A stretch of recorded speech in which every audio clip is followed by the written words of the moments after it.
எல்லோருக்கும் வணக்கம். வாழ்க வளமுடன். ரிஷபராசி ரிஷப லக்னம். இந்த ரிஷபராசி ரிஷப லக்னத்துக்கு ஒரு பொதுவான பலனா, இந்த லக்னத்தில் பிறந்தவங்களுடைய அமைப்பும் அவங்க எந்த மாதிரி எல்லாம் குணாதிசயங்களும் உள்ள ஆளாக இருப்பாங்க அப்படின்னா, இந்த ரிஷபராசி ரிஷப லக்னத்தில் உள்ள நண்பர்களுக்கு உதவி செய்பவர்களாக இருப்பார்கள்.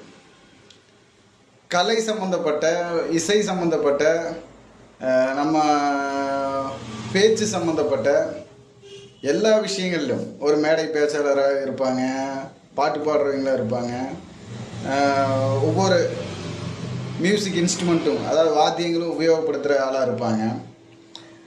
ஆனால் இவங்க எப்பவுமே நண்பர்கள் வசம் எதையாவது இழந்துருவாங்க. நண்பர்கள் மேலே ரொம்ப நம்பிக்கை வைப்பாங்க. அப்போ இந்த நண்பர்களுடைய